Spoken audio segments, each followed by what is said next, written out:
The entertainment industry, for better or worse, is really nothing more than a business. Show business.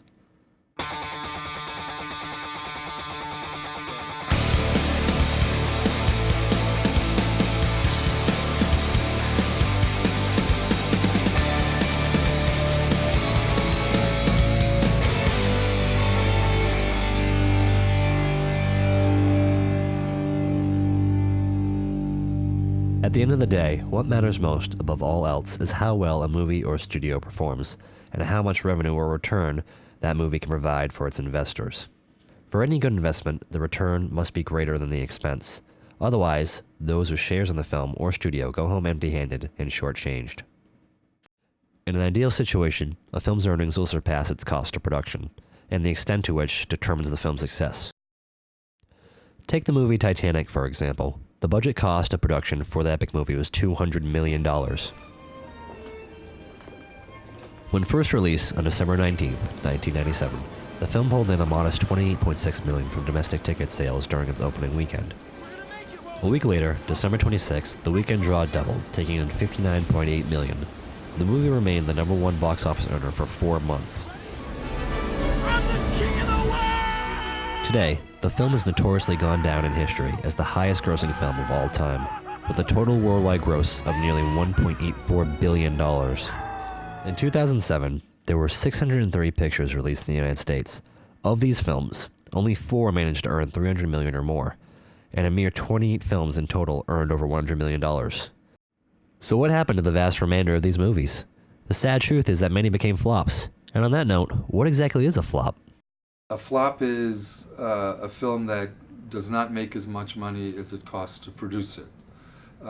That seems to be a logical definition for flop, and yet the term flop is thrown around a lot, even for films that actually end up making money, because they don't make enough money. The biggest flops are the biggest budget movies that fail the most miserably. So really, it's just talking about how a film is received and how much the financial losses were for a film. Another notorious box office flop that is very fascinating is Michael Cimino's anti-Western epic, Heaven's Gate, released in 1980.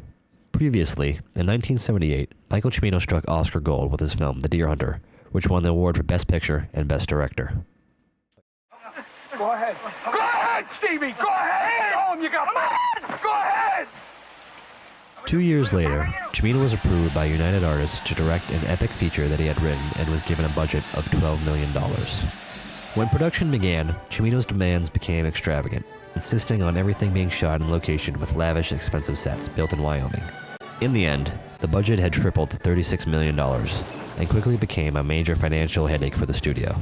Once completed, the over 3.5-hour epic flopped tremendously when it was released, taking in only $12,000 from 2 screens. Numbers and figures aside, one has to look at movies themselves and the events influencing and surrounding them during their release. The first week, especially in the US box office, is really important. So if you have a good pre-marketing campaign, that will drag people into the theaters from the get-go.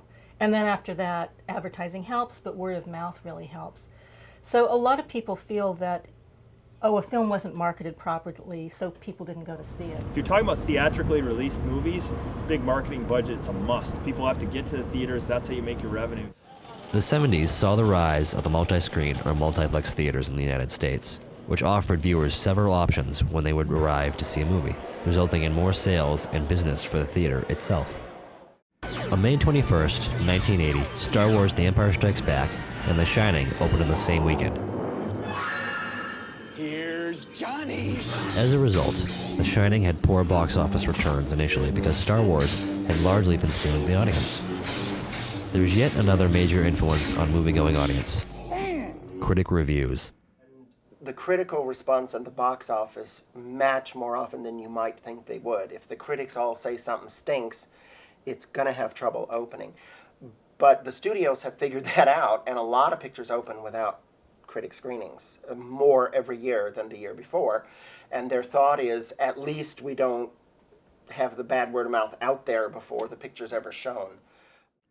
Looking back at Heaven's Gate, the film received scathing reviews by numerous prominent critics. There was also significant media skepticism before the film was even released. This was only the beginning of the troubles for Heaven's Gate. It was United Artists' fault, actually, because they should have had somebody who was a producer there on the set. And then day by day they could have controlled the situation by getting everybody together and say, listen, you guys, this is the budget, that's what we have to shoot. You know, you cannot just go and just be disorganized or something like that. We don't have all the money in order to finance this movie. They should have been there from day one. They were not there. Somehow United Artists lost really the control because Michael didn't let anybody come to the set. He chased everybody away from there.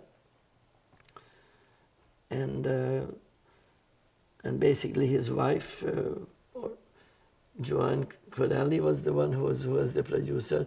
So it was almost like a family film financed by the United Artists. They basically almost like they wanted this film to fail. Strange enough, I could never understand why. Because it was their money, they should have really tried to make the money back. And if they would work harder on advertising the film, you know, as one of the greatest historical film of all times or something like that, you know, they didn't do that. They for some reason, they didn't care. They didn't realize that they were cutting their own throat. Regardless of who should take the blame, the movie has nonetheless gone down in history as one of the most notorious and expensive box office flops. Heaven's Gate is only one example of the flop phenomenon, but it shows, better than any other film, how unpredictable a movie's financial results will be. There's no business like show business, like no business I know. How you were accusing half the night of waiting till the morning papers came.